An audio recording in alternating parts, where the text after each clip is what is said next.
I'm very proud to tell my story here. I am a composer and an academic teacher of music, but I'm also a musician. This is important, maybe you know. It's not so common among contemporary composers to be also a musician.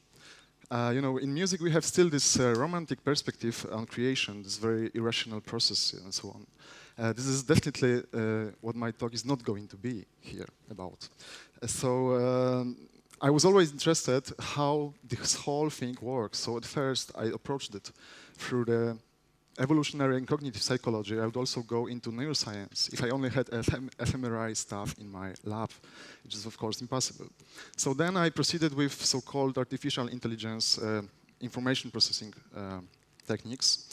You might only imagine how disgusted my colleagues are when I talk, for example, about Chopin in terms of artificial neural networks. However, I noticed that whatever technique you use, you gain an acceptance and understanding once you've shown a true advantage and true lessons derived from this technique. So for today, I've chosen my favorite genetic algorithms from which even artists can learn a lot. Why? Because today we live in a particular moment of paradigm change in science. The previous century was the age of computation and informatics. Our century most probably will be the age of biology. The computational models will be replaced by the real hardware organic implementations, most probably. This is the future, but even today, we notice particular change, biological change in the computer science, plenty of methods inspired by biology, including my favorite, my beloved genetic algorithms. This kind of algorithm is very useful in any kind of design, graphic design, whatever. Just to highlight few examples. Musical composition, musical improvisation and orchestration, very concrete examples. There is a name given to this approach, the meta-creation. You might want to read about it, for example, in a book written by Mitchell Whitelaw. So how to experiment at home with evolution? First, we must realize that any organism exists in two states, encoded as a DNA sequence, for example, and decoded as a particular creature with its physical properties. Also, music can be encoded as any kind of formula and decoded as a physical sound. For example, traditional musical score is a kind of code.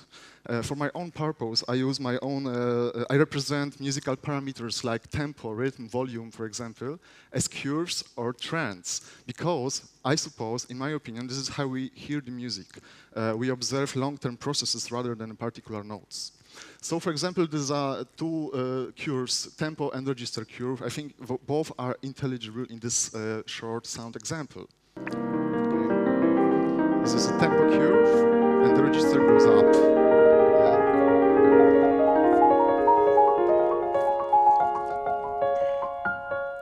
So the curve coefficients can be represented in binary. This is a phenotype. This way of coding is very efficient because just a few numbers is enough to generate hundreds of notes, like in this charming example.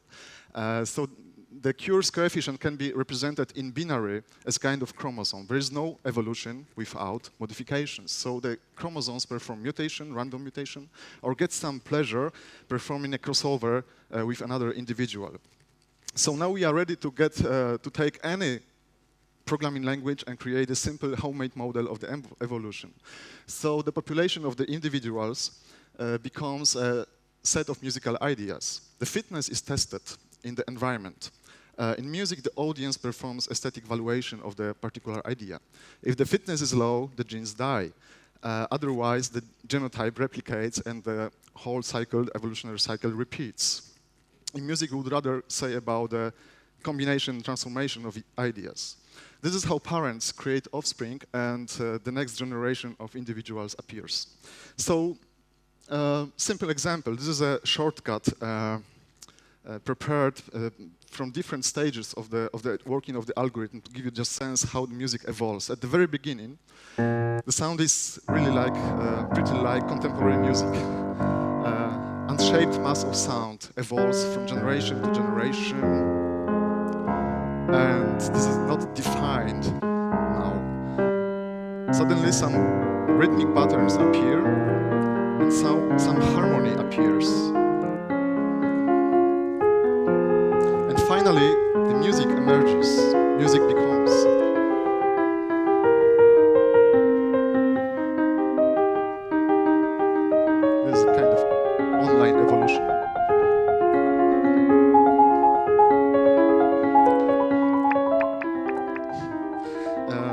very simple example. Now we are able to compose very long-term processes with use of such similar technique. So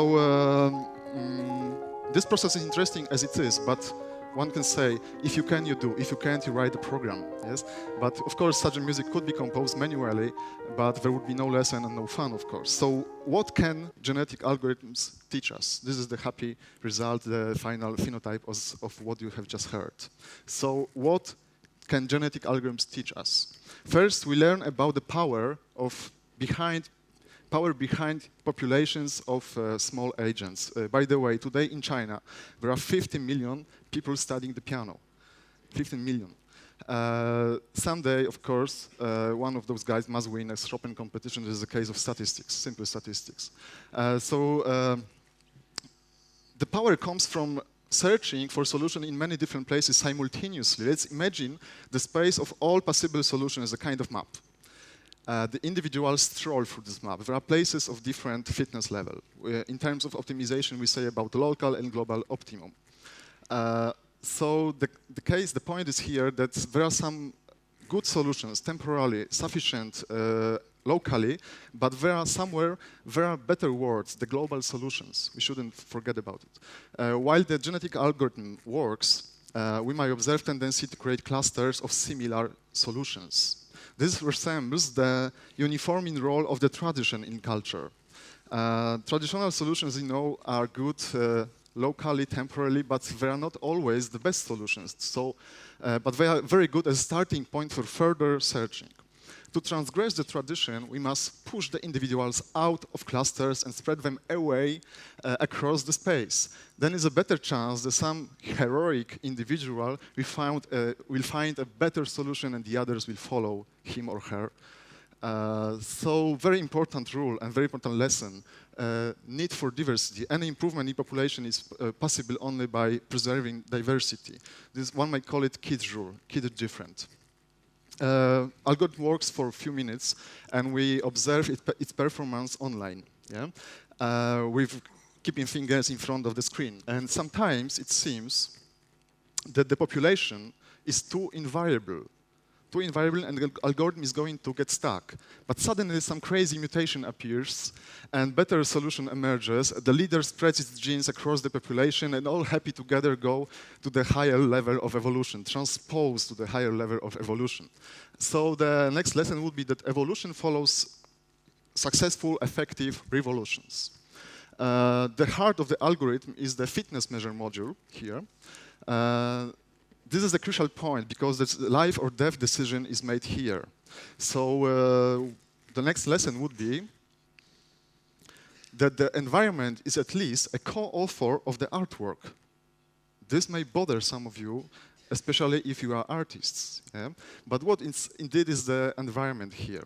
This can be a listener or the audience in general or an analytical tool. We can try to formalize our taste or taste of the population and compose people-shaped music or get some popular appeal and compose hits, hundreds of hits per minute. This is the future, but also to give you a sense of the future.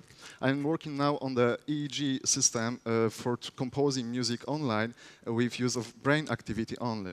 This will be the module of estimation, aesthetical estimation. So anyway, in all these examples, computer can only emulate human-defined aesthetic criteria only. So we shouldn't expect from computer to create anything new because it doesn't have body, doesn't have emotion, needs, intentions and ambitions. Maybe in the future we'll be able also to program these aspects, but for now it's not possible. So back to the main question. Do the artists try to fit the environment? In our simplified model, the environment was static, but in real life, you know, it's of course dynamic, and of course artists influence and change the environment. So it's enough to recall here the name of Ludwig van Beethoven or the Beatles or other revolutionists here. So this is the chance for artists to set themselves free out of the environmental pressure. So this is not so hopeless, but this is very, very difficult to be at the same time original and communicative and convincing. So final remark will be that there is always kind of pragma behind aesthetic experience. Artwork must be at the same time emotionally touching us, but also should learn us about the alternative ways of looking at the world around us. This is the pragma I'm talking about. So summing up, I've been dealing with artificial intelligence in music for about 10 years, and at the beginning I had to face a bit of distrust from my colleagues. You know, when everybody around is telling about insight, illumination, inspiration, I really don't know why all those words begin with I. But finally, I convinced my colleagues that this way we can learn something interesting about the culture. So finally, the technology, like genetic algorithms, for example, is a way of discovering the world, not the goal itself. It's not the goal to compose such a music. The goal is how it becomes, how such a music becomes, how is it possible. So whatever technology you use, it's always think about how did it change you, what did you learn from it, or how would it be without technology. Thank you. I hope you enjoyed.